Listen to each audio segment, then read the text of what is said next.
The music was new, black, polished chrome and came over the summer like liquid night.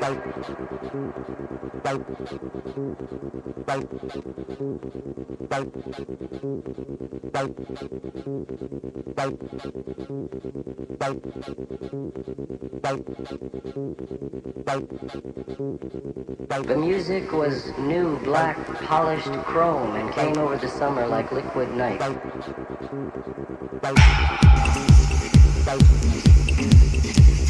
Good afternoon, everyone. Thank you very much for joining today for this presentation by the Amistad Project of the Thomas More Society. I want to thank the Thomas More Society for their support. I'm Mark Serrano with Proactive Communications. Just a reminder, please, to exhibit social distancing, wear your masks as you move about the room. We are coming live to you today as well, live streaming, and we welcome everyone for their time, giving us their time today. You will see through our press release that we are providing our documents, our slides, and the report that we're announcing today at got-freedom.org, got-freedom.org. And we thank you for joining us for this very important announcement as we release a new report about the influence of Mark Zuckerberg's dark money network in the 2020 election. Leading our presentation today will be the director of the Amistad Project, Phil Klein. Thanks, Mark. Thank you. And thank all of you for attending. I appreciate your attendance today and coming out in this, I guess it's beginning to look a lot like Christmas, which is kind of wonderful this time of year with the snow coming down. Again, my name is Phil Klein. I'm the director of the Amistad Project. And the 2020 general election witnessed an unprecedented and coordinated public-private partnership in swing states to improperly influence the election for Mr. Biden. This evidence that we're presenting today is present and available to all Americans so that they may see it and assess it, despite the effort of blue state governors and executive officials. The mainstream media has also tried to censor this evidence. Private interests and corporate oligarchs through social media have attempted to prevent the presentation of this evidence. Yet despite all of those efforts to prevent the American public from seeing the truth, America understands that there are serious problems with these elections, and its citizens are demanding that this not happen again, and that this investigation and the influence of private monies in this election through the purchase of local election officials and offices dictating how they manage the elections not ever happen again, and that we come to understand what occurred during this election. The report we are releasing today, entitled The Legitimacy and Effect of Private Funding in Federal and State Election Processes, was commissioned by the Amistad Project of the Thomas More Society and completed by Stillwater Technical Solutions, whose principal, James Carlson, is with me on the stage.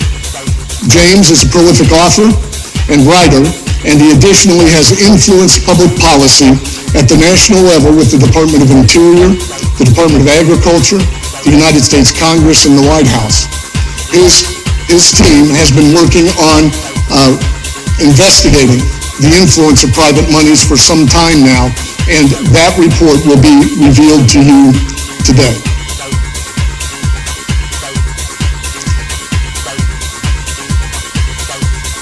The report details the flow of more than $500 million, more than the federal government expended in the CARES Act to fund the election during the COVID crisis, by over $100 million more than the federal appropriation. This effectively is a shadow government running our elections.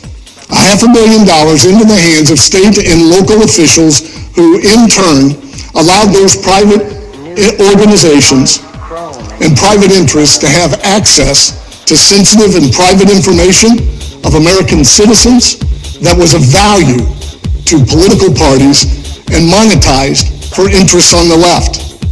It also reveals how private parties, by dangling the dollar bill incentivize local election officials to violate state law, radically alter election procedures, act contrary to federal law, and violate federal law under the Help America Vote Act.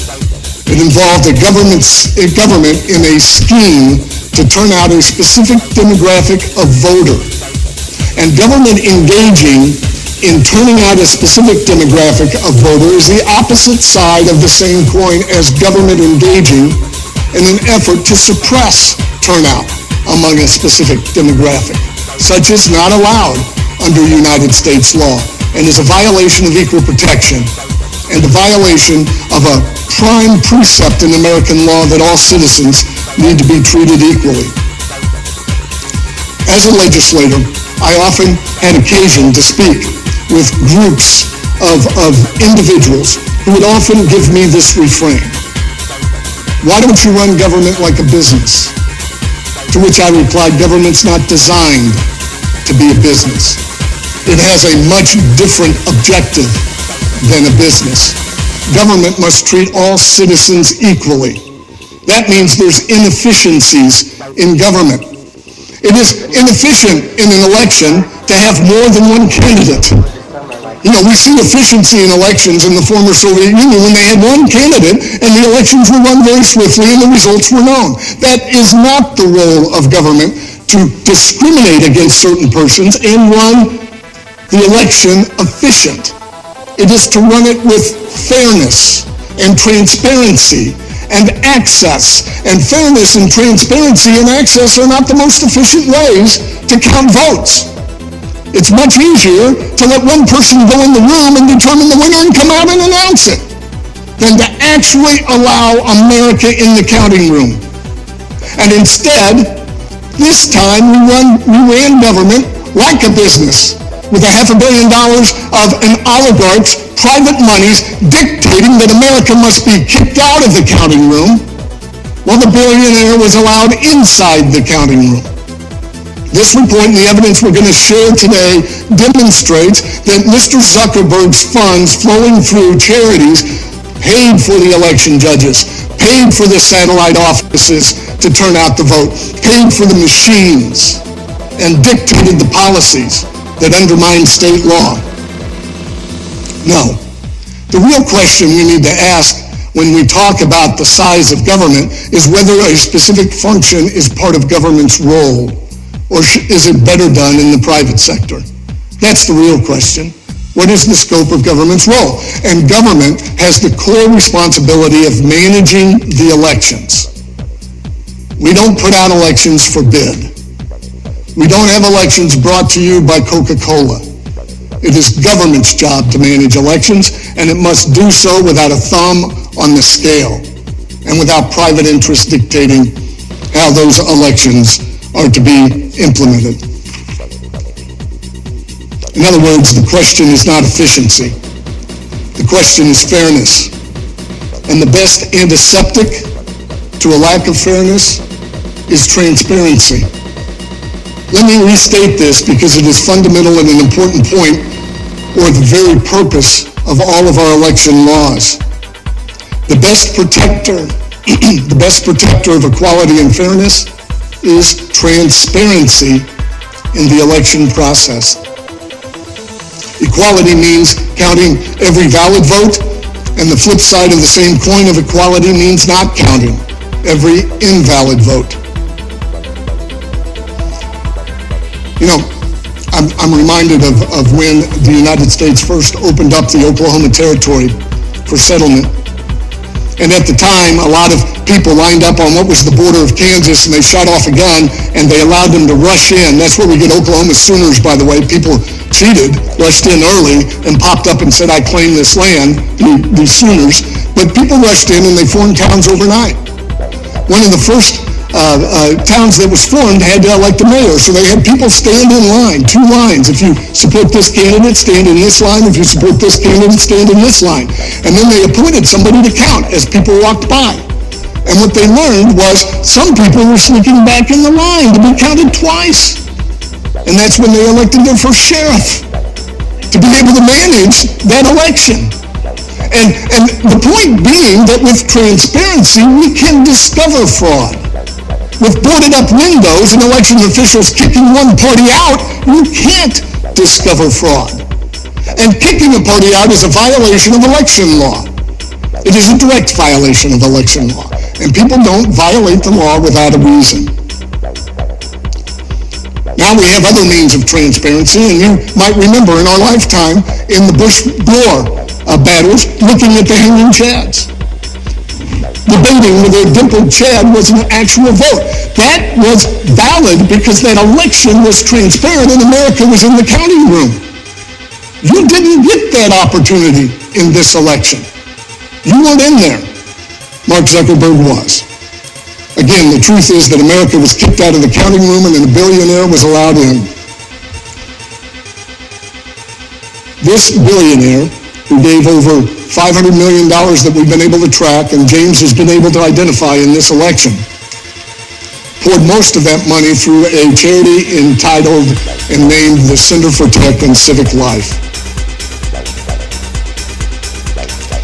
I will now call this Zuckerberg's charity because I believe that if you give $350 million to one charity, you have the right to call it after yourself. And as I mentioned, Zuckerberg paid for the election judges.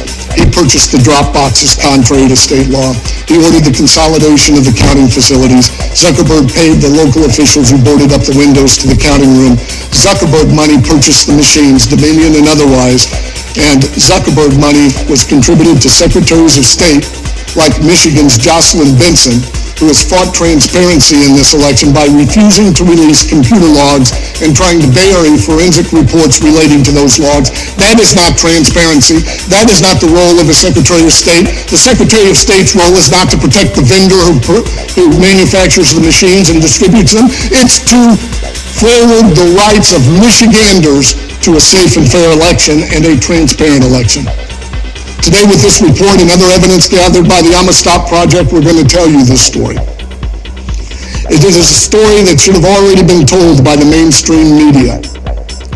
And I'm convinced, and if we can move the slide, I'm sorry. There we go.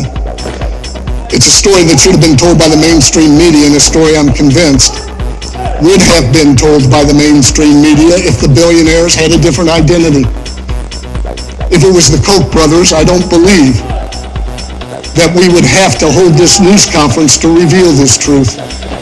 If it was the National Rifle Association putting in $500 million to purchase local election offices and incentivize officials to violate existing state law, we would not have to be holding this news conference. But because the mainstream media has a different agenda than the truth, we have to hold these news conferences and pray and hope that the American people will see past the censorship and the lies. There is no question whether there's evidence that dramatically impacted this election and incentivized people to violate election laws. That evidence has been demonstrated and it has been proven. We are obligated as Americans to share the truth when we uncover that truth. So if you can switch to the slides, please, I'm going to move this forward. As I mentioned, the American public can see through the fog and the smoke screen. Americans don't have confidence in this election. They know something was different. They know that the consolidated counting centers having work stoppages and the sudden flow of hundreds of thousands of ballots into one center radically altering the result is not normal. They know intuitively that putting hundreds of thousands of ballots in the drop box and not telling how those ballots got to the counting center breaks the chain of custody of the ballots and calls into question the legitimacy of the ballots. All of this knowledge has resulted in recently, if we can move the slide, this poll was given to us just yesterday. A Newsmax poll that shows that a majority of Americans believe that there was fraud in this election, despite the censorship. If you could move the slide, and you look at 9% are unsure. That means they have questions about the election. If you combine that with those who believe that there was fraud, that's 54% of Americans, contrasted with 45% of Americans. A majority of Americans believe there was fraud in this election. And let me tell you, to call into doubt this election, you don't have to prove fraud. That's a media concoction. You have to prove that election laws were violated. And that has been admitted to by officials. We can move the slide, please. This is how the mainstream media is reporting this evidence, amid false claims of election fraud. Amid false claims, that is a pretense in the mainstream media before any report regarding the evidence, the admissions, the testimony of witnesses who say that there was fraud, say they participated in fraud, say they were trained to commit fraud, and election officials admitting they violated state election laws. Despite that, if we could go back to the screen, this precedes all reports. Amid false. That is a lie. That is a media lie. And Americans deserve better, and they demand that journalists live up to the proud heritage of their profession. I received a phone call from a reporter from the Wall Street Journal who asked me this question. He said, "Mr. Klein, how can you criticize the election process? You shouldn't criticize it. That undermines democracy." I laughed. The lifeblood of democracy is open discourse. The lifeblood of democracy is debate. The proud profession of a journalist is to criticize where government goes wrong. Every citizen in this nation has the right to stand up and proclaim criticism of its government. It is stunning to me that a member of the journalistic profession would say we shouldn't criticize the manner in which government conducted itself. That is stunning to me. Would we have ever uncovered Watergate? Would we have ever revealed the excesses of government in interning Japanese Americans? Would we have ever improved ourselves to the current condition where we recognize that not only men but women, as well as those with different skin color, have inherent and intrinsic rights to be protected by government without criticism of the government? That is frightening to me, this push towards cultural hegemony that asked us all to shut up because criticizing the process undermines the process. No, not in America, maybe in the former Soviet Union, maybe in totalitarian governments, maybe in those who want to hold on to power at all costs and don't want to reveal the truth. Maybe that criticism is valid from those persons. And what we see today is government managing itself in a way, unfortunately, that punishes criticism. I'll get to a little bit more of that in a little bit. If we can go back to the slides. The media. The media has had a false narrative all through this election. To not, or to do everything possible to avoid looking at the truth. To avoid it. Let's talk about some evidence. To believe the media's portrayal that there is absolutely no evidence, I have to first explain the concept of evidence. If I showed up, as an investigator, and I oversaw the Kansas Bureau of Investigation, and if I showed up at your home and I had a search warrant for documents that I believe revealed that you committed tax fraud, and it was a hot summer day and I'm outside your home and suddenly you board up the door, you don't allow us to come in, and I see smoke coming from the chimney, that's evidence. That's a pretty darn good conclusion that you're burning the documents so that the evidence will be destroyed. That is evidence, by the way. To believe what the media has to say, you have to believe that election officials confessing that they intentionally violated state law is not evidence of a problem in the elections. These admissions are found in every state. In Wisconsin, they admitted that they did not require identification on those who were indefinitely confined, and that they did not check if those persons who were indefinitely confined were actually indefinitely confined. Instead, they ordered election officials to accept the claim, contrary to state law. Drop boxes, contrary to state law in Georgia. Mobile ballot pickups without chain of custody, contrary to state law in Pennsylvania. The way that they cured ballots in Pennsylvania was contrary to state law. And courts have found this, by the way. They have found this to be true. Additionally, in Michigan, the manner in which they removed Republicans and the manner in which they cured ballots. And we'll speak about that more, and we'll give express details as it relates to these violations of law. So to believe the mainstream media, you have to believe that a confession is not evidence of what the person confessed to. You also have to believe, we can go to the next slide, that a box is a human being. You have to believe that a box is a human being. Let me give you an example. I testified before the Wisconsin legislature recently, and I testified after Mr. Knudsen, who's a Wisconsin election official. And he said, I know that the law says that we must deliver absentee ballots to the clerk, but what does that mean? What does clerk mean? Could it mean somebody that the clerk appointed? Or could it even mean a drop box? No. You have to look to the purpose of the law. The purpose of the law is where the law lives and breathes, and the purpose is clear. Delivering an absentee ballot to a person, rather than an inanimate object, allows the person to verify the legitimacy of the absentee ballot. So, a person is not equal to a drop box. That is an admission of a willful and intentional evasion of the law.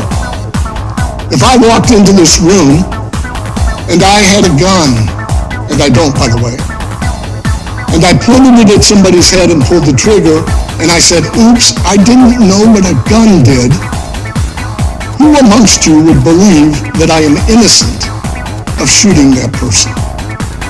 A drop box is not a human being. It's not a clerk. It is an inanimate object without the ability to make sure that that ballot that is cast is one that is valid. To believe the mainstream media in this, and I've pocketed my, you have to believe the next slide, please. Oh, here it is. You have to believe that the earth is the definition of place. Let me give you an example. Michigan law says that the place of the counting shall have present members of both major political parties. And remember that I said transparency is prophylactic to fraud. If you're not transparent, you can't prove the fraud. And what is happening in Michigan is the law allowed them to take ballots that could not be fed through the scanner because the paper, all military ballots were printed on the wrong paper in Michigan, because somebody might have torn it or they had a coffee stain, and allows what's called election inspectors to look at that ballot and then fill out a new ballot for this person who's not there, cast it and count it. So they're casting votes for people who aren't there. That's why the law very wisely says both parties need to look at it to make sure it's done properly and sign off. And so what Michigan did in Lane County is they formed a counting room. They consolidated it for the first time ever under Zuckerberg's plans. And they had 134 counting tables in a room the size of 2 football fields. And they said, we complied with the law. A Republican was in the place who was in the cheap seats, or she was in the cheap seats, and they couldn't even see what was happening at the tables. To believe that's not evidence of fraud, you have to believe that when the legislature passed the law saying a Republican must be in the place, they actually meant any place on the planet Earth. Clearly, that's not the purpose of the law. Clearly, that is an intentional violation of the law. Oops. But it gets worse. Michigan is under siege. Michigan executive officials are now using the power of government to threaten those with whom they disagree with. Bringing this evidence forward not only gets you the mockery by the mainstream media who refuses to report it, and now gets ethics complaints filed against you if you're a lawyer, where you have the Attorney General, the Chief Law Enforcement Officer of the state of Michigan, tweeting that those who bring these lawsuits need to be investigated ethically. Now, we've talked about the importance of a public discourse in a democracy. That doesn't allow public discourse. That is a chilling of public discourse. That is asking lawyers to put their fear above representing their clients in legitimate litigation. That is wrong. And I'm stunned that the Bar Association and other organizations of professionals in the legal community have not condemned this type of activity by the Chief Law Enforcement Officer in the state of Michigan, but it gets worse. The Michigan Attorney General threatened legislators with whom she disagreed with criminal prosecution. She tweeted it out and gave an interview that those legislators who might not agree with certifying the election could be investigated criminally by the Chief Law Enforcement Officer of the state of Michigan. Folks, that's totalitarianism. That is thuggery. It is stunning that America hasn't risen up with a uniform voice and state that when the state threatens people who are elected to be the voice of the people with criminal prosecution if they speak on the people's behalf, should be arrested. That's not the United States of America. Michigan is under siege. And it gets worse. In Michigan, the electors met on December 14th at the Capitol building as required by law. The governor and others said that COVID restrictions prevented people from being present, but it's interesting how COVID only blocked Republicans from entering the Capitol on that day. Democrats entered. They selected their electors on the Senate floor. Republicans were barred at the door. But if you believe that COVID was the reason, let me show you that it really wasn't, because, again, this is an admission. Governor Whitmer later said it wasn't COVID. We can go to the next slide. She claimed, nope, back one. It was a security threat. She first claimed COVID, but then later it was a security threat. And she gave an interview to NPR on that security threat. Interesting, what security threat would allow Democrats in the building and Republicans not to go in the building? I'm uncertain. But this is what happened. That is Ian Northland, an attorney in Michigan. He's surrounded by Republican legislators and electors who are being blocked by one of the 200 police officers that Governor of Michigan, Governor Whitmer, mobilized to prevent them from coming in that building. The People's House was shuttered. It was closed. Governors don't dissolve parliaments or legislatures. Kings and queens do. That's not America. That's not the process. But later we learned, and we thank the Michigan police by revealing this truth. Afterwards, they say they're not aware of any threat that was given. That there was no credible threat. There was no basis for COVID. This was just a power grab that used the force of the state and the police power of the state to prevent Republicans from gathering on a day where they have the constitutional duty to review the election and to certify it, so that only a select group of people were allowed in those hallowed halls. Folks, that chamber is not Governor Whitmer's chamber. It is the people's chamber.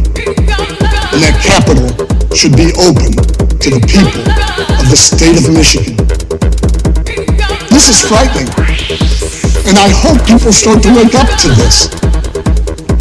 We got involved in the Amistad Project almost 2 years ago on concerns with election integrity, originally as it relates to the digital vulnerabilities of our elections.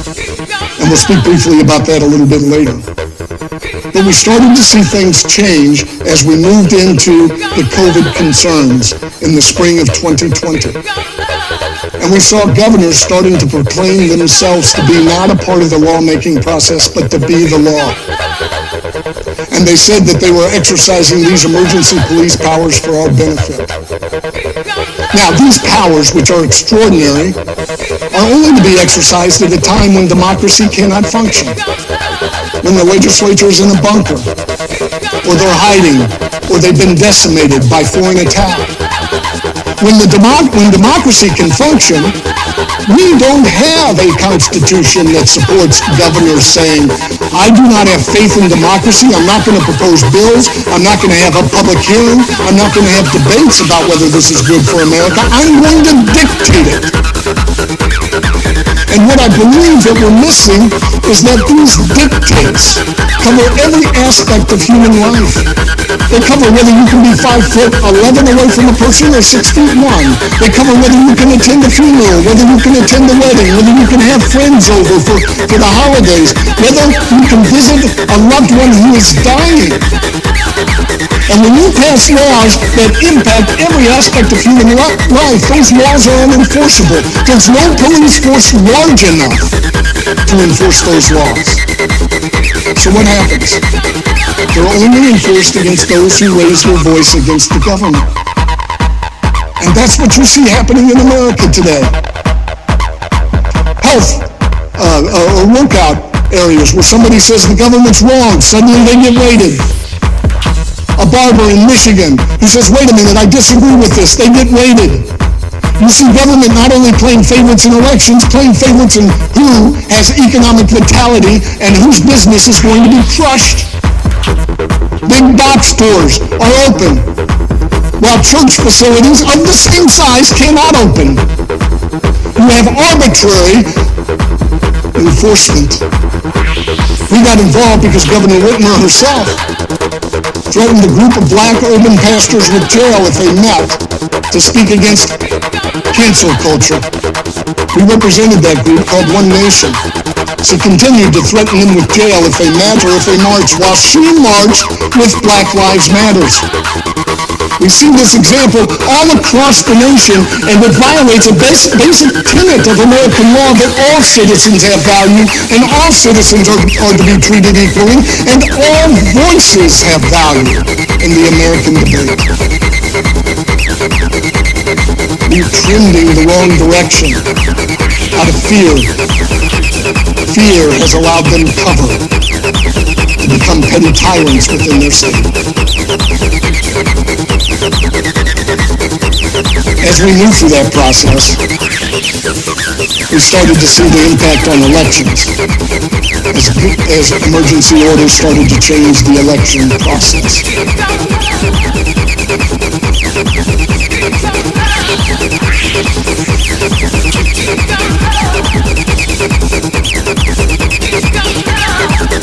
This is the report prepared by Stillwater. And it shows the flow of private monies on the top tier from leftist organizations through 8 private 501c3s, as well as 2 quasi-public private entities, demonstrating how they became the shadow government that managed the elections in the urban core. It was Mr. Zuckerberg and his money, the Democracy Fund, the Tides Foundation and the 1630 Fund, Arabella Investors and the New Venture Fund, School Foundation, Mr. Zuckerberg and his wife Priscilla Chan and the Knight Foundation that we've discovered thus far that flowed these monies in for this purpose. These monies dictated everything from how to run the election to actually designing the ballot, designing the software for the poll books, encryption services for government. There's been a lot of discussion of hacking into our system. We were not hacked from without. We were hacked from within. ERIC, which is one of these organizations on the far left of the chart, They are an organization with various members that's a quasi-public-private entity that does our cybersecurity standards for elections. Next to that is the CSMR, the Center for Secure and Modern Elections. CSME, I'm sorry. They are working to get easy registration changes at the United States Post Office, so that when you change your address, you are automatically changed in registration. But has anybody checked how easy it is to fill out a change of address form at the United States Post Office? It undermines the integrity and the verification of the identity of the person who is registering to vote. CEIR, the Center for Election Innovation and Research. Center for Election Innovation and Research received $50 million that we know of from Mark Zuckerberg. They offered the Pennsylvania voter registration system called SURE. And we have identified that alterations of that system occurred after the election, during a time when election challenges were being forwarded. The books were being cleaned up. $50 million to CEIR. They have, as you see on the sheet, they have access to driver's license information and are promoting an interface and sharing of driver's license information. They've teamed up with Democracy Works, who we believe, we haven't confirmed yet, has a contract with the United States Postal Service for complaints as it relates to the failure to receive ballots. That complaint information is valuable political information, and it's being shared with a select group of outsiders who then can share that information politically. The Center for Tech and Civic Life. This is what we're going to drill down on today. The Center for Tech and Civic Life. You will see the name Tiana Epps Johnson. She is all through this. Tiana Epps Johnson is also a member, or has been a member of some of these other groups, and heads up the Center for Tech and Civic Life. National Vote at Home Institute. You'll see Jocelyn Benson, the Secretary of State of Michigan, is a part of the National Vote at Home Institute. They support vote by mail and home voting, which requires each individual voter to have the technology to print their own ballots. Imagine the lack of the chain of custody in printing your own ballots, and sharing this technology with the private sector is concerning in and of itself, because sharing the technology allows for the printing of ballots. The United States Vote Foundation, you've got the same funding, and they are seeking state directories and mailing lists, which can be privatized and used. Pennsylvania Voice partners with Rock the Vote and online voter registration, access to the SHARE system. You have to understand, voter registration in the past was always done by the county clerk for three primary reasons. The county clerk had three checks against the county clerk's conduct. One, they were elected, and if they failed, they could be removed. Secondly, they had a geographic definition for what they were doing, which was easy to audit. Thirdly, they have accountability to you, the media, because they have to respond to FOIA requests and open record requests to keep them accountable. Rock the Vote does not. These private groups do not have to share anything with you on how they're managing registration. They are not held accountable politically in any fashion. You can't vote them out. And there is really no way to effectively audit their entries into the voter rolls. So we created a fundamental portal that is a flaw on the front end of voter registration in our nation. I'm not saying Rock the Vote did anything nefarious, but when you have all these volunteers for this organization, none of them approved directly by government to be able to do this, you invite fraud. We can go to the next slide. Let's talk about CTCL. This is their top 21 grants. Again, that we've been able to discover because they're not an open organization. It reflects $81 million granted, every one of them to a city that Hillary Clinton or a county that Hillary Clinton won in 2016. $81 million.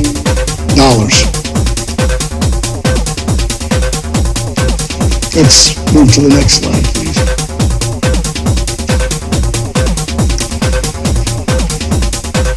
About March of 2020, we started to see a couple of things that were concerning regarding the election. One was a score of friendly lawsuits. And I'll explain what I mean by that. The left initiated dozens, scores of friendly lawsuits to change the way the election was done.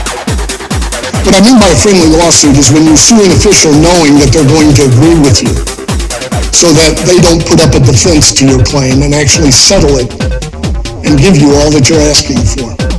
I'll give you an example in Virginia where the League of Women Voters filed suit saying that the witness requirement for absentee ballots under COVID was unconstitutional because it put people's health in jeopardy. That suit was filed against the Commonwealth of Virginia, where the Attorney General of Virginia, a role I had in Kansas, was tasked with defending the suit. In the first paragraph of that lawsuit, the League of Women Voters actually quoted the Attorney General of Virginia saying that the witness requirement is probably a violation of the Constitution because it's unsafe in COVID. Within 1 week, he capitulated in defending the Commonwealth and agreed to a settlement that eliminated the witness requirement on absentee ballots.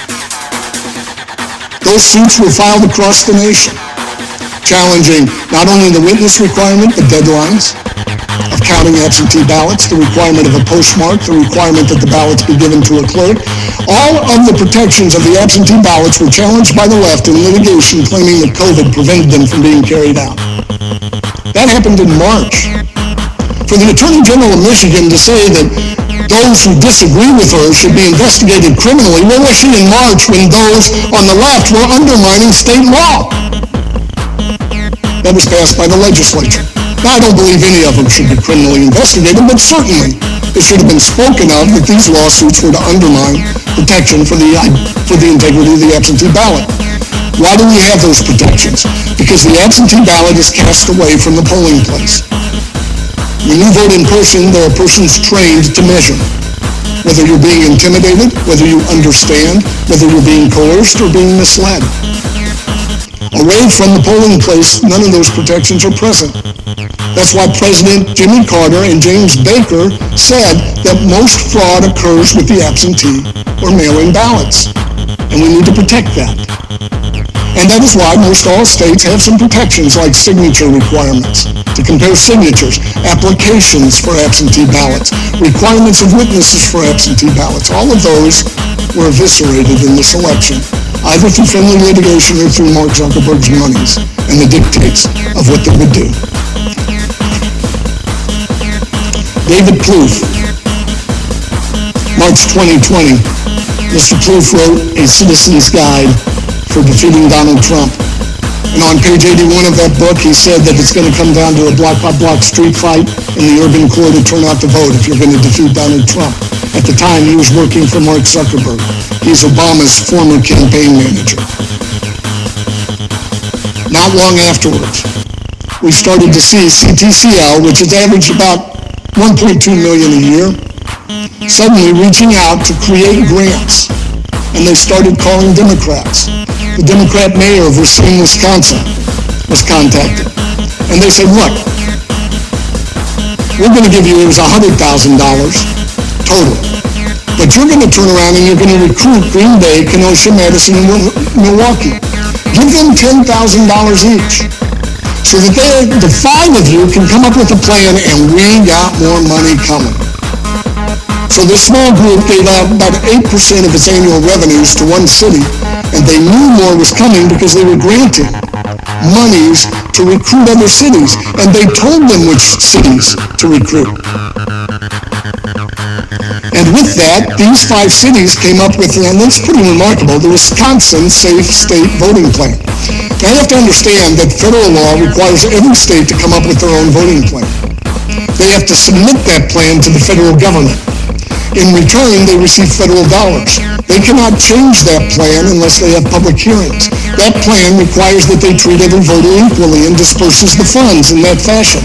Here, 5 cities claim to have their own Wisconsin Safe Voting Plan, and this was developed with Mr. Zuckerberg's money. In that safe voting plan by these 5 cities, which they claim for the whole state, they said they wanted to, and all of the effort is really to turn out the vote in these Democrat cities. It's not safety, it's turning out the vote. Encourage and increase absentee ballot, provide assistance to those filling out the ballots. They actually hired witnesses for the ballots because the absentee ballot required witnesses. How do you witness a ballot being filled out by a person whom you do not know? We generally require notaries to do that, not hired witnesses by Democrat officials. Deploy additional staff and technology improvements, and that was all paid for by Zuckerberg, and expand in-person curbside voting. I want to take a moment and have James step up here.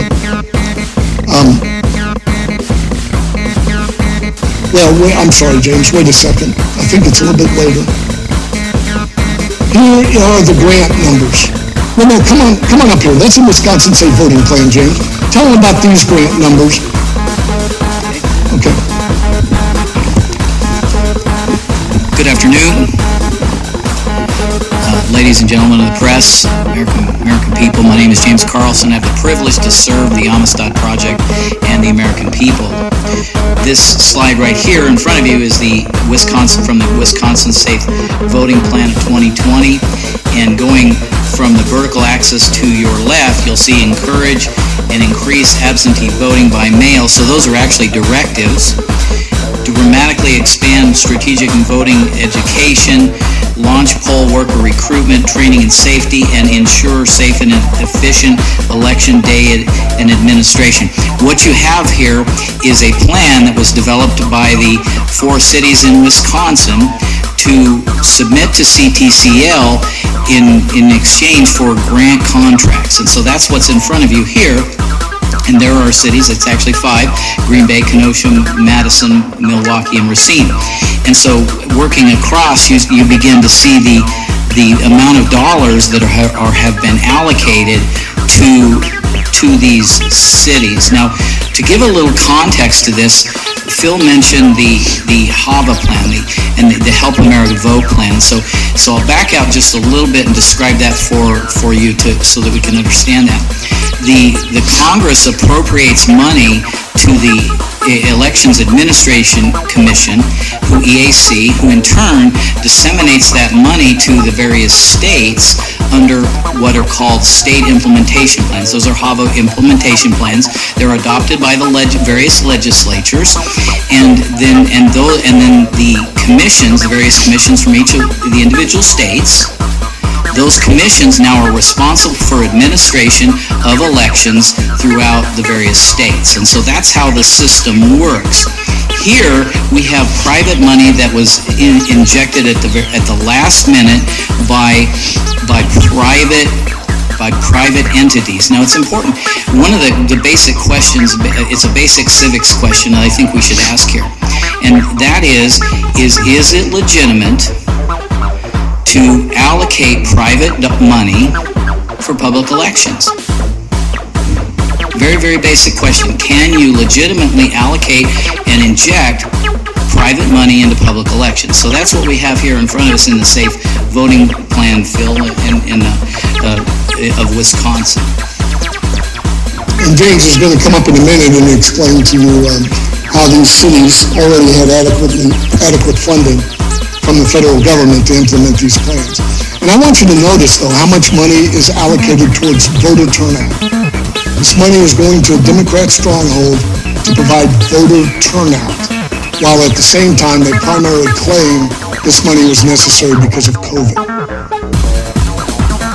Voting absentee, this is from the Safe Election Plan by these 5 cities in CTCL. You'll see that they see that state law, or they claim state law is an impediment. Voting absentee by mail has been complicated by the imposition of state law requiring voters to provide voter ID. So in other words, there are plenty of ways to circumvent or undermine that law passed by the state legislature. That's not the role of the cities. They should not be doing that. Here is Philadelphia, and we obtained these documents pursuant to court order in the Middle District of Pennsylvania. We sued over this, and our lawsuits are still proceeding. They're not going to be done anytime soon to affect the current election. They're going to take months and years to litigate. But we have sued CTCL regarding this because, as James mentioned, we believe it's pretty clear that privatization and incentivization of election offices is not lawful. Now, I'm not saying that's a crime. That's a different thing. I'm saying it's not lawful under our laws relating to election integrity and the manner in which elections will be conducted. They dictate to the city of Philadelphia that you'll have 800 or more in-person polling places on election day. That's a requirement for the grant. And here you have the city and commissioners will have secure drop boxes. It requires and dictates drop boxes to be available. And drop boxes, again, require a chain of custody that was not provided in Philadelphia or Allegheny County or Pittsburgh or any of those areas. Satellite election centers. This is significant in Philadelphia because that was a specific term that CTCL dictated that they have. Not satellite polling places, satellite election offices. Now, these satellite election offices actually received ballots. They acted as a polling place, but the city argued with Zuckerberg funds that because they were called satellite, no Republican needed to be present. Because the law required members of both parties to be present in polling places. And even though these performed the same function, they were not called polling places. They were called satellite offices. Again, transparency is lost. This is CTCL's math and how they involved themselves in Virginia. And a couple of things about it, when we started criticizing them, their response was, we gave to more Trump counties in Virginia than we gave to Clinton. Well, that is technically true. They gave to 13 Trump counties that he won in 2016 a small amount of money. They gave to 8 Clinton counties large amounts of money. Hillary Clinton only won 8 counties in Pennsylvania in 2016. They gave 100%. They gave to all of the Clinton counties. They gave to 13% of the Trump counties. And they gave millions, early money, planned money to the Clinton counties. Late, small amounts after receiving criticism to the Trump counties. Here's how it played out. I'll take you to Delaware County, Pennsylvania, 1 drop box for every 4 square miles. That's 2 miles by 2 miles square. That's you can walk out the door and stroll and vote. Plus they had mobile pickup units. And they had 800 satellite offices in Philadelphia. In the 59 counties that Trump won, 1 drop box for every 1,159 square miles. At the same time, Governor Wolf was shutting down in-person polling places. All of you know that Republicans prefer to vote in person on election day and Democrats prefer to vote in advance. They were making it easier to vote in Democrat strongholds, harder to vote in Republican strongholds. In Democrat strongholds, go for a stroll or wait for somebody to pick up your ballot. In Republican areas, go on a weekend vacation and engage in a Where's Waldo hunt for a drop box. That's wrong. That's government putting its thumb on the scale. And then there's this, a clawback agreement in every contract that CTCL did with Mark Zuckerberg money that says if you do not follow our plan, we're going to take back our money. All of it. You have to do what we say. And James, if you could step up and talk, explain to them how that undermines the financial integrity of these cities that receive the monies. The word, think of it this way, the word clawback implies a visual, claw back. And so we found the clawback provisions in the CTCL contracts that were executed with local governments, local electoral officials, and these contracts, the CTLC contracts with clawback provisions, had within them specific language that said you must spend, the electoral officials must spend the money on specific things, drop boxes, satellite votings. There was a whole host of things that were stipulations in the clawback agreements. And And so what we have here is a private agency giving money to a local elected official and entering into a contract requiring these local precincts and electoral officials to do specific things. There again, you have blending of private and public entities. That's the issue. And so in terms of the clawback, they had stipulations for absentee ballots in drop box locations, like I said, in plans and maps.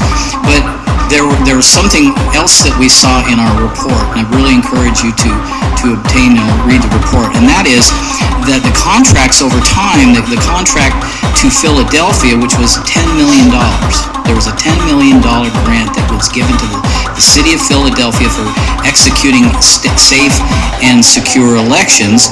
What we saw over time is the language in the Philadelphia CTLC contract, and there's a link to that contract in the report, is we saw over time that those contracts became more and more vague. The clawback provisions were still there, but they became more vague, they became more opaque after the lawsuits came out and after some public light and public scrutiny began to fall on CTCL. So we saw that. So that's one problem. The second thing is, and this is probably for local governments something that if you are the recipient, a local government that was recipient of CTCL funding, that you should consider, is that the clawback provisions actually could impose a future liability on your county that could impact your bonding. That CTCL, if they came and required that money back, it's conceivable that your county could face a future liability for the money if CTCL asked for that money back and chose to exercise that clawback provision. Thank you, James. And these grant requests generally require a report by the end of the year by the cities, and it gives CTCL the sole discretion as to whether to demand the return of the funds. This is the Philly grant agreement that we obtained pursuant to court order and the plan identified by Philadelphia. And you see right there that in each satellite office, they're going to have these persons: judge of elections, 2 inspectors, 1 clerk, and 1 machine inspector. By the way, again, the machines were purchased by Zuckerberg money. And just a brief comment about the machines. You can't see inside a box. You know, we used to have elections where you dropped your ballot in a box, and to count them, you had to open the box. Well, the way you open the box of a computer is to get access to the computer logs. Every forensic computer person will tell you that. You have to have access to the logs. And guess what?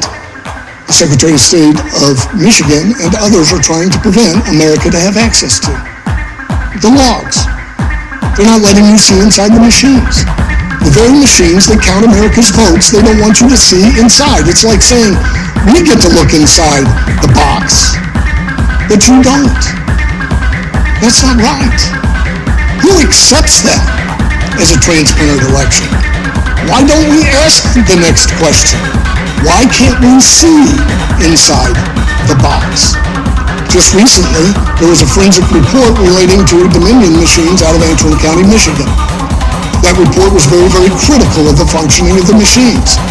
It identified several flaws in how they managed the election, such that the election would not be certified under federal law. Guess who fought the release of that forensic report? The Secretary of State of Michigan. Why? Why will they not allow us to see inside the box purchased by Mark Zuckerberg? It's a pretty fundamental question. And I hope some of you ask it soon. But here they're paying the election judges. They're paying the election inspectors. They're paying the people. Zuckerberg money is paying the people that determine what ballots to count and how they're going to be counted, and the machines that tabulate them. CTCL has tried to engage in a PR campaign to respond to this. This is from their own site. And this is how they say that they allocated the monies. You'll see drop boxes and drive-through voting. Look at the staffing. Most of it has been to pay election officials. or additional absentee ballot supplies and training and encouragement for voters to engage in absentee ballots, and voter education. Safety is one of the last and least funded concerns. There's something else as it relates to that that's important to recognize. Zuckerberg money also consolidated the counting centers. So what used to be a small room based on a ward became a football-sized complex facility based on a city. They claimed they needed to do that for COVID. But what it really did, and it doesn't make much sense, by the way, to create a crowd for COVID. What it did do is allow them to put Republicans on the outside so they couldn't see what was happening on the inside. And it additionally allowed for hundreds of thousands of ballots to be brought to one location. How did they do that? We just know that if a week or two ago, we had Jesse Morgan on this stage, a truck driver out of Pennsylvania, who testified on an affidavit that he picked up a load of completed ballots in Bethpage, New York, drove them across the state line of New York to New Jersey to Pennsylvania, and when he finally delivered them, all kinds of things didn't go normally. And then his trailer disappeared with 250,000 completed ballots from Bethpage. We corroborated his story by speaking with an expediter, a dock worker in Bethpage, New York, who stated that she saw this happen on multiple occasions. Ballots being loaded on trucks from a facility that doesn't even receive mail to process it. It only deals with bulk packaging. We have turned over that information to the Postal Service Office of Inspector General. And to date, the only investigation I'm aware of that they've done is to try to question Jesse's mother during a week when she was burying her own mother who died from stroke, and speaking to Jesse's ex-wife. American institutions are failing. Faith in Americans, our institutions, is at an all-time low. It appears that people are not doing their job. And I would hope that you and the media would help us make sure that these persons and institutions do their job. James, if you could step up here and explain how these cities had sufficient funding and didn't need the CTCL money.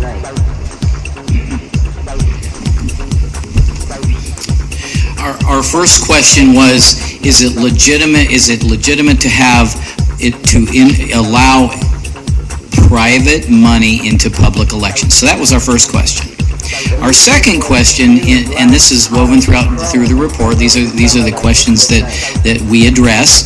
Our second question was public funding adequate to administer the 2020 general elections and indeed the elections process in its entirety. So the chart you have before you is a comparison of government funding and CTCL grant funding. So here's a comparison from the report, and it's on page 9.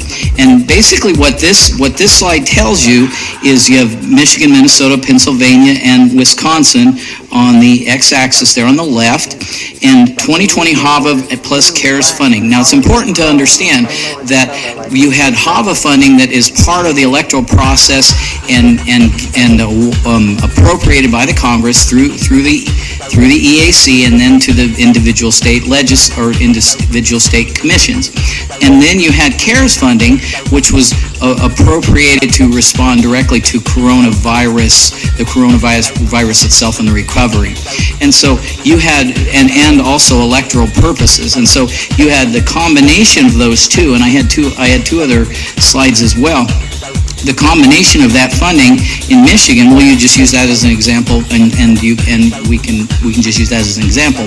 But the combination of funding for HAVA and CARES funding was $28 million and about $28,023 and some change. And so you go over to the next slide, and the CTCL. So you go over to the next column. and you have the CTCL grants, and those that were awarded into Michigan. Okay, so these are actual grant monies that were awarded to various cities throughout Michigan and accepted and received by local officials. And that's really, really important as well. We had local electoral officials who were opting and choosing to take CTCL money, private money, in lieu of available federal funding. Okay, so that's an important point. And so in the case of Michigan, they accepted $6,369,753. So, and these are all facts that came from the EAC's website, and there's links on the hyperlinks on the report that go right to the government report. I'm sorry, James. Let me know what the EAC is. The EAC is the Elections Administration Commission. Elections Assistance Commission. Yeah, and so the take-home message from this slide for Michigan is that the CTCL grants that were awarded into Michigan comprised about 22% of the funding available. Now, one of the things I'll tell you ahead of time, and then I'll demonstrate it through the charts, is that you actually had CTCL and private funding that supplanted available government funding. So there was plenty of government funding available absent any private funding whatsoever. And that's counter to the CTCL narrative. You'll see that they came out very early on and said we need to fund elections, we need to fund electoral processes, we've got COVID, we've got all these things going on, and so we want to be, we want through our 501c3 charity, donate money through local electoral officials or give money to local electoral officials. But yet there was plenty of funding available. So next slide, please. Okay, here in this one, we have HAVA and CARES funding plus state matching funds. So again, we'll just stay with Michigan. In 2019, the HAVA carryover, so in Michigan, that's the state we're talking about. In Michigan, you have $6.6 million carryover from 2019 into 2020. So that was unspent HAVA funds that rolled over into 2020. And then the Michigan Secretary, who is the officer in charge of HAVA, that's Jocelyn Benson in Michigan, received another $12 million, and then there's a state match requirement, and then CARES funding, and so the total here into Michigan available for administration of elections throughout the 2020 general election cycle was $34,689,000 and some change. So that's the number, that's the money that's available for administration of elections, 2020 elections and electoral processes in Michigan. Plenty of money available. Next slide, please.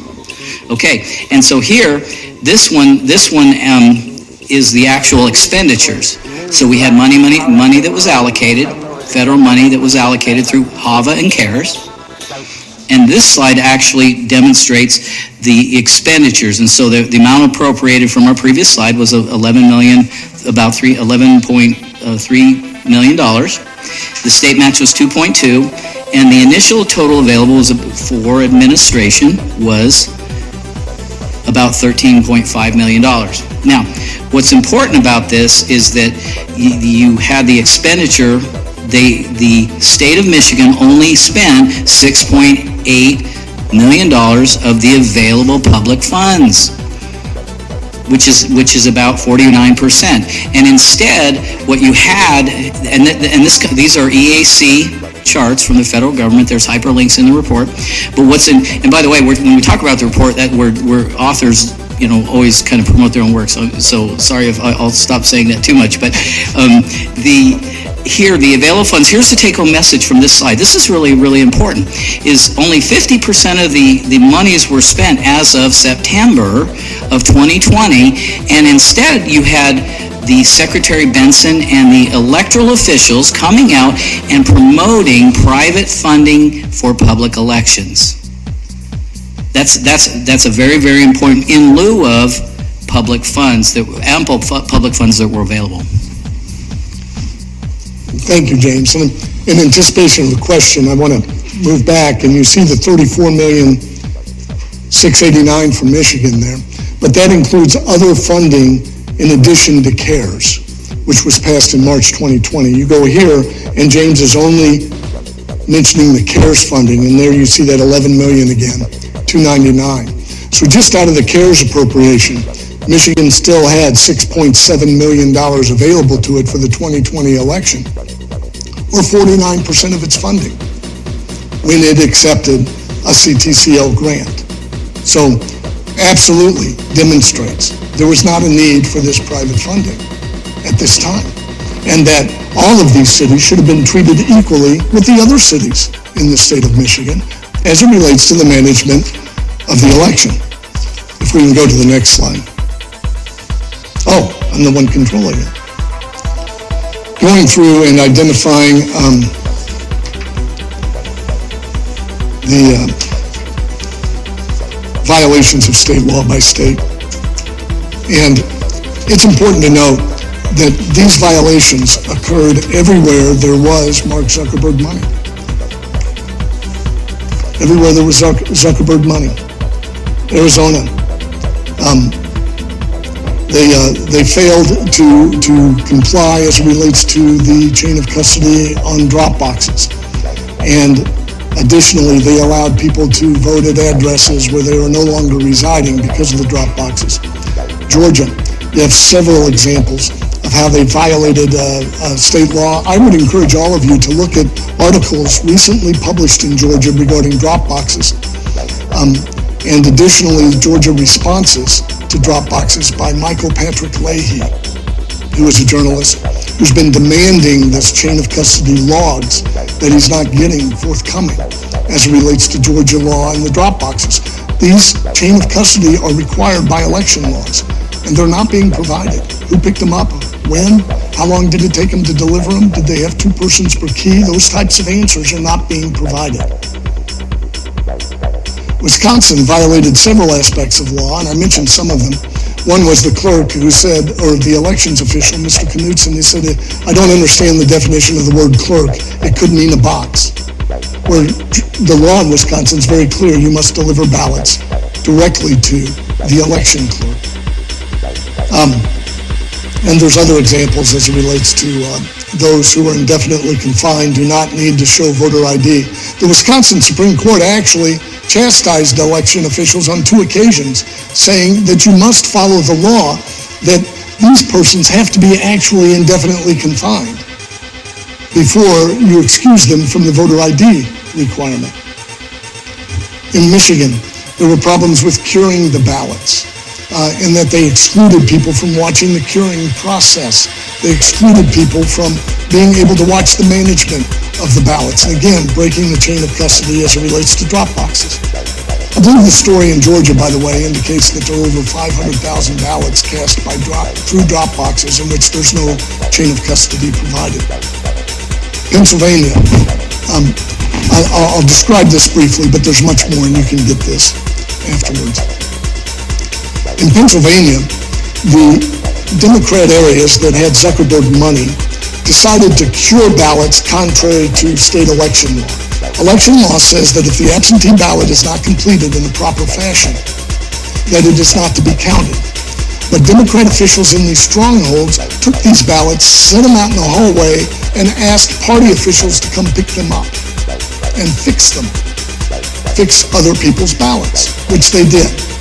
In Republican strongholds, that was not done because, one, they believed it was against the law, but secondly, they didn't have the resources because they didn't have the Zuckerberg money to hire people to manage that process. So again, in Democrat strongholds that went 85 to 90% for Mr. Biden, you had people fixing ballots. In Republican strongholds that went predominantly for Mr. Trump, there was no fixing of the ballots.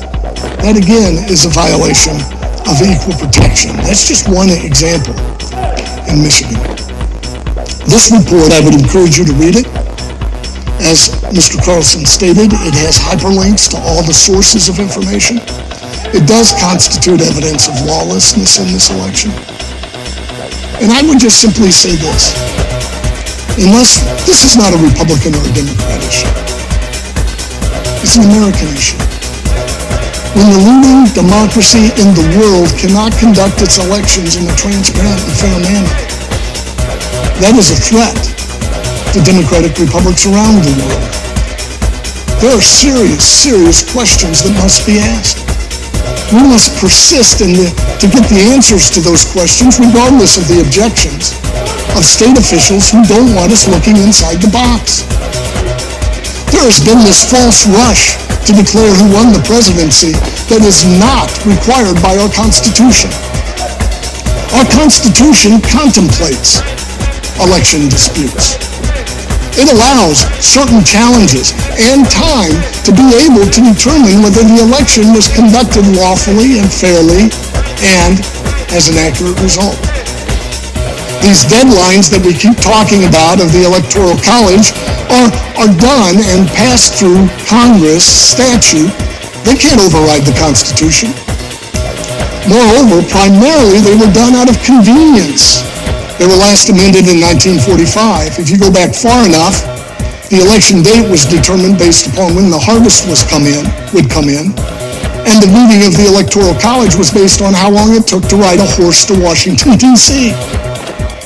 Why in the world should we allow those deadlines to prevent a full-scale understanding of this election? Moreover, there is another challenge to American democracy right now, and that is under Article 2, Section 1, Clause 1 of the United States Constitution, legislatures are given the primary responsibility in determining the electors. That means they have the responsibility of reviewing the election to make sure that it was lawful and also fair, and exhibits a result in which we can have faith.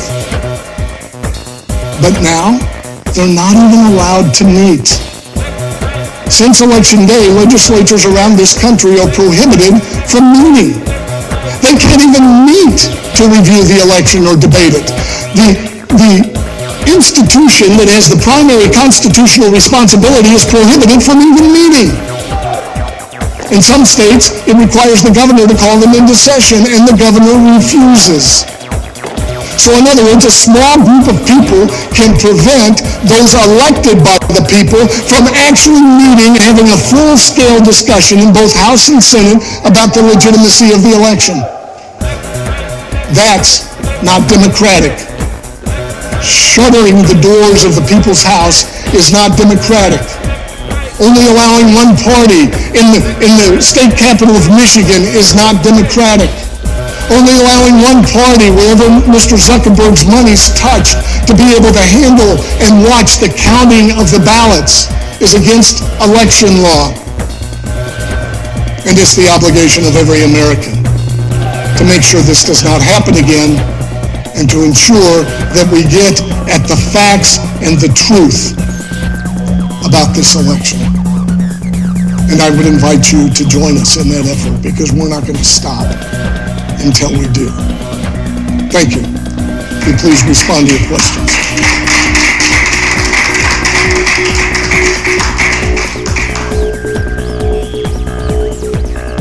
Questions? Yeah. And if you're comfortable doing that, or I could repeat it. Okay.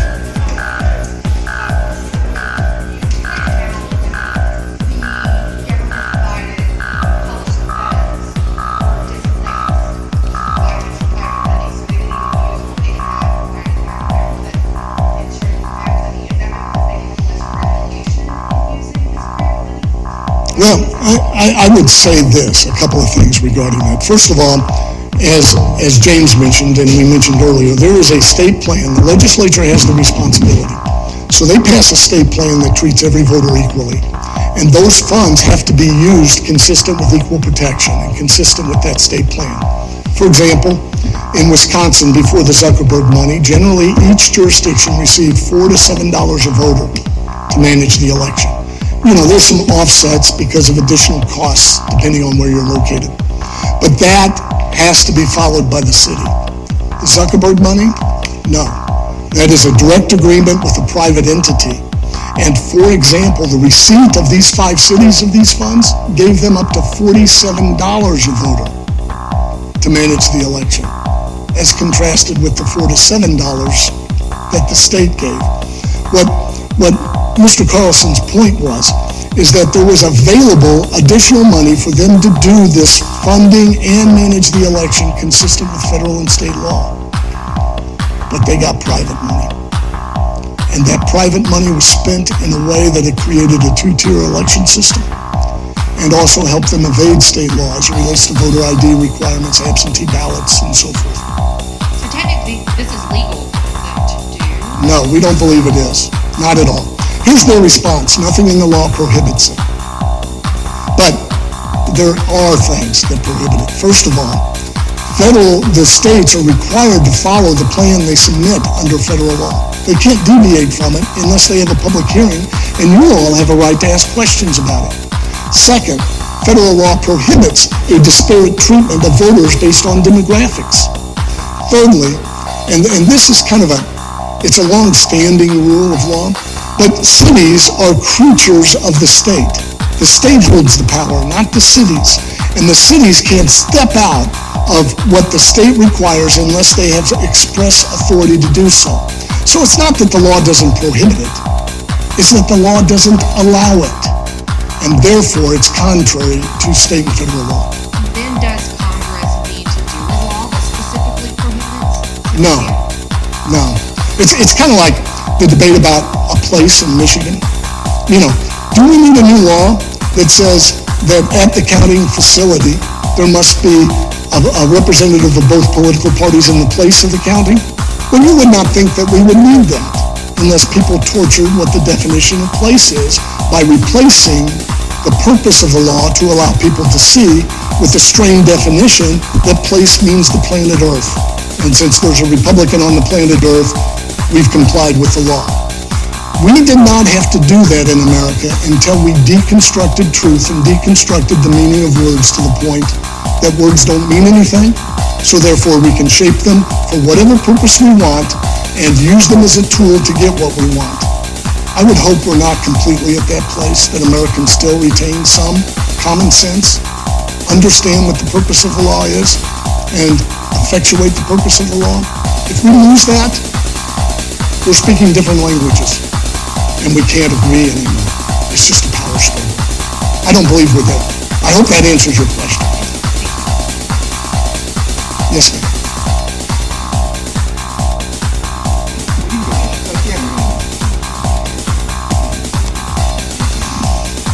Thank you for holding this. I'm just wondering about what's happening in Georgia right now. Obviously, with the runoff, there's a lot of people concerned about the integrity of the election there.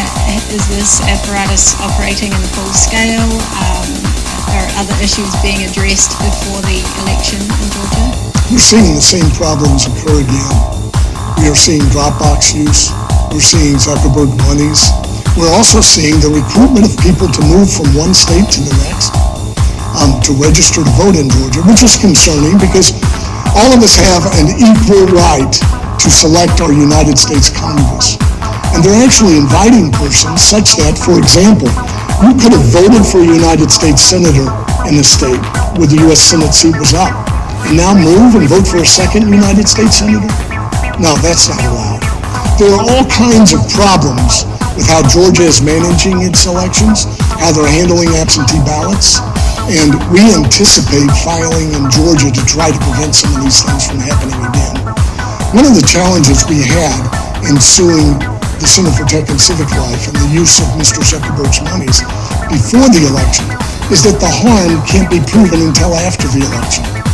And you have to prove harm to have what is called standing with the courts. But now we've seen what this causes, and we're hopeful that the court will recognize that the breaking of the chain of custody, all of this evidence that the ballots cannot be audited or traced back, will cause the court to say, whoa, wait a minute, this is wrong. I have to say that I'm deeply concerned about our courts. I'm concerned about their unwillingness to engage in what is clear evidence of violation of state legislature mandates on elections. I somewhat understand it. They want to wash their hands of things and say it's a political issue, you go fix it. But we've had an unprecedented election with private interests dictating how elections will be managed. It's never happened like this in United States history. It demands a judicial response. I'm not confident we will get it, because unfortunately, in some ways, the court has become political as well. And that ties in with my last question is, how did we sort of get to this point where we see so many issues coming out of the election? Was it a breakdown in the judicial system, no enforcement over a long period of time? Is it the executive branch? How did all of this sort of mess come about? Well, in a broad sense, I'll say this, and forgive me if I'm redundant, I've already said this. I believe one of our nation's greatest strengths is America gets what it wants. And one of our greatest weaknesses is America gets what it wants. I believe the American people have chosen distraction and noise rather than the hard work of digging down and understanding the truth and then demanding a response to the truth as we learn it. That demand has to come to our elected officials. It has to come from the American people. Our legislatures and our Congress have been deficient in watching and making sure our elections are conducted properly, consistent with law. We have privatized things to the point that election officials have no direct control over what happens. And in some ways, they've enjoyed that because they get to wash themselves of responsibility and say it wasn't my fault. You pass a law that says elections will be fair, and then you claim credit for passing the law without actually ensuring that they are fair. And I'll say this, we didn't anticipate this. Who can anticipate we'd be arguing over the meaning of the word place? Or whether a human being is a box? So that erosion in our culture, in the understanding of truth, was not anticipated in law. So in some ways, I don't foist all the responsibility on the legislature, but they need to wake up, because the truth is right now, and we will be filing litigation in this regard, right now the primary body with the responsibility of determining the outcome of the presidential election and the Constitution is state legislatures. And they can't even meet. Since November 3rd, they haven't been able to meet. What vigilance is that? To have the responsibility of determining whether the election was fair and lawful, and then never meeting to determine whether the election was fair and lawful. That, all of those things have contributed to allowing this to be, and it can't happen again. It can't happen again. So my understanding in speaking with legislators and others is they are committed to it not happening again. And I would hope Democrats, once we get past, is it Trump or Biden, we've got to get towards how do we do fair elections? And that's going to take both parties. And we've got to stop this rhetoric, and journalists have to do their job. Journalists have to insist on it, and not just accept simple responses. Well, that follows into my question. We've seen the mainstream media basically go silent on all this covering other than the great outlets that are here today.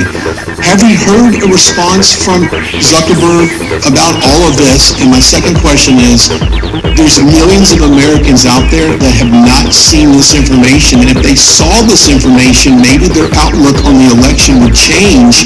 And so if and when all of this is reversed, it kind of makes it a little easier to take, knowing of all the corruption that was involved. So how do we get this information out, and how can people understand it so that they can process what needs to be changed? Well, thank you. Thank you for being here. That's so vitally important. There are two things you need to control if you're going to control a nation: the flow of information and how a nation elects its leaders. And Mr. Zuckerberg has checked both boxes. Moreover, some of those leaders that he has put in place are advocating continued shutdowns and restrictions on American freedoms. That is enabling one of the largest shifts in wealth in United States history. Mom and pop businesses are dying. Chain businesses, big box stores, Amazon, all of those groups are flourishing. We're close to creating a corporate oligarchy in this nation. And I do believe this. I believe once you get past mainstream media And if you can capture the interest of the American, as we saw with the polling, over half of Americans, 54%, if you consider those who are unsure, believe that there was some problem with this election. I believe there's a larger number than that if they get their information and take the time to challenge the information that they receive, rather than just receive it. So I do believe that this nation has the deepest reservoir of an understanding of the importance of a democratic republic and the belief that all persons are created equal in any nation on the face of the globe. Communicating with them, letting them see the danger. And I would encourage them to do this. I would encourage them not to think about how this is affecting me directly. Not only to focus on them, but to focus how it's affecting others. Because what tyrannies do is they tick off those and limit the rights of those who are challenging them. They don't take on an entire society. They take on a portion of the society, and then they spread and take on others.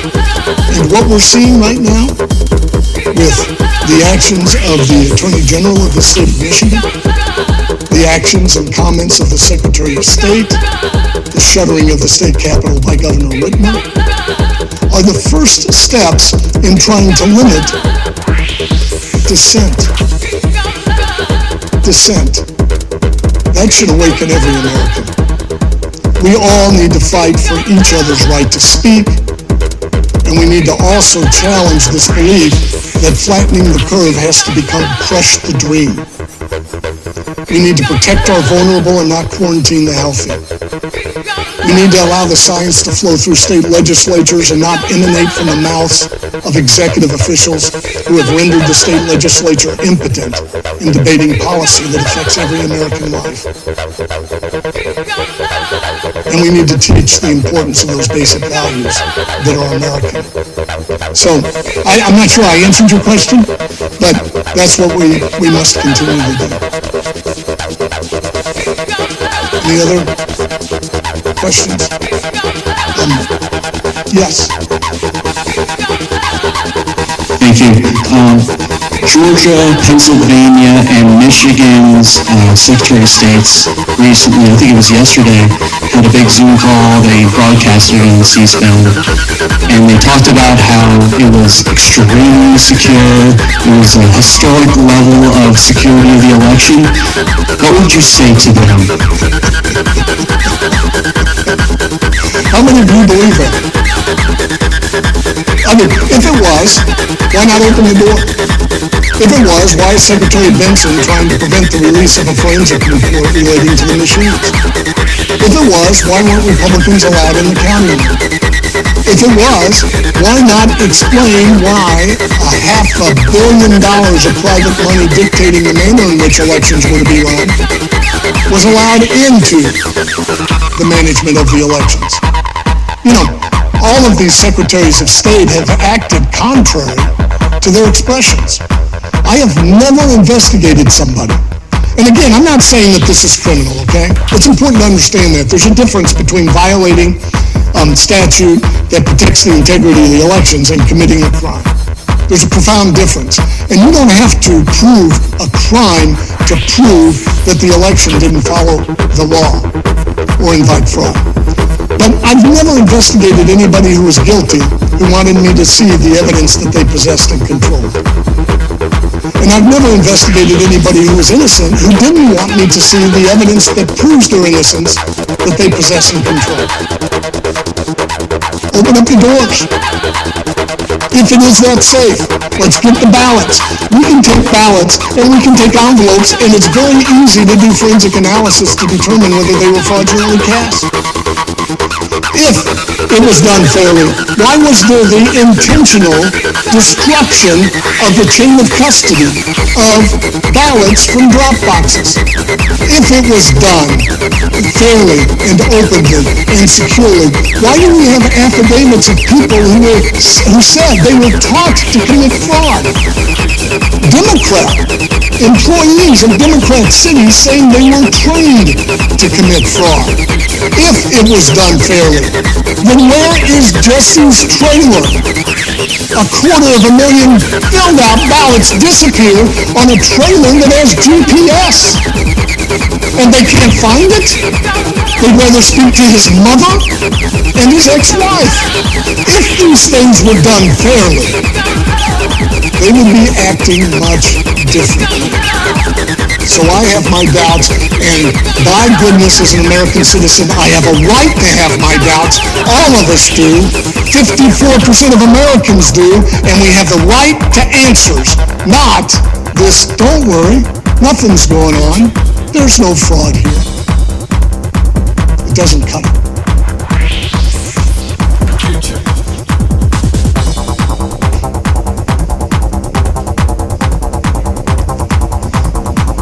Okay, thank you. I have two questions. First one is that, are you going to file a lawsuit on all these illegal issues? And if you do, or you do, is there anyone who is eligible to file all this lawsuit on these illegal things? And my second question is that, in addition to these domestic issues, have you ever found any evidence or clues that the foreign agencies or entities got involved? Thank you. Okay. The first question is, are we going to file litigation? And we've got another filing we're going to do later this week. By the way, just recently we filed in every state a demand of these swing states to preserve all evidence, to stop the shredding like what went on in Cobb County, to prevent the current erasing of digital data that was ordered, for example, by the Secretary of State of Michigan on December 1st, to erase some poll book information, to prevent all of that. My wife is giving me signs. I can't tell what you're trying to tell me, dear. All right, December 4th, thank you. Not December 1st, December 4th, thank you. That the Secretary of State of Michigan ordered. So, but we are also filing litigation, and here's what this litigation is that these state legislatures have delegated their responsibility under the Constitution unlawfully to the executive branch because they can't even meet right now to determine whether the election was conducted properly.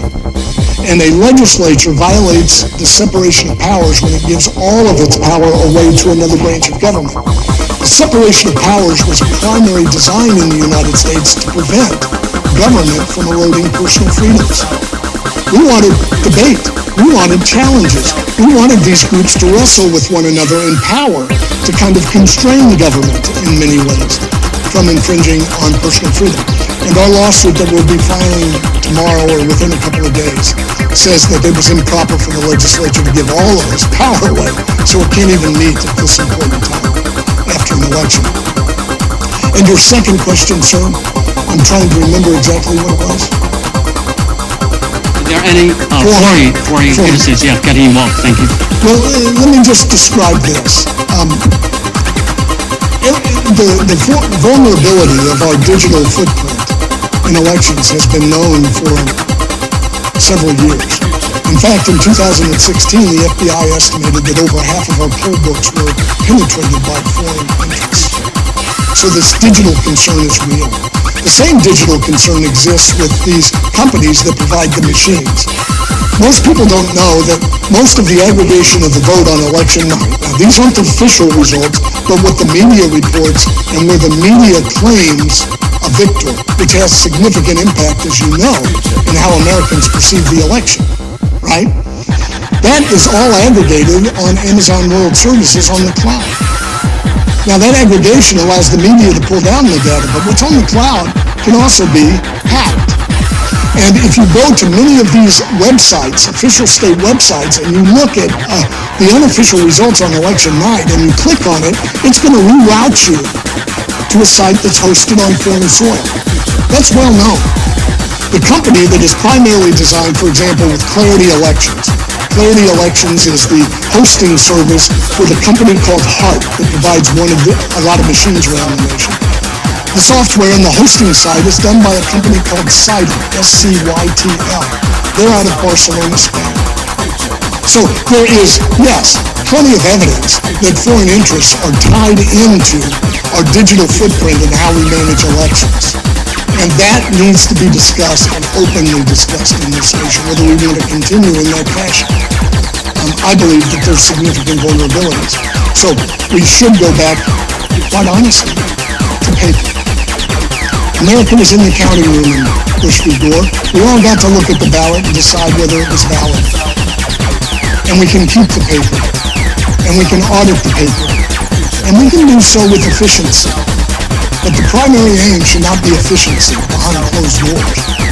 It should be transparency and accuracy. Paper gives it to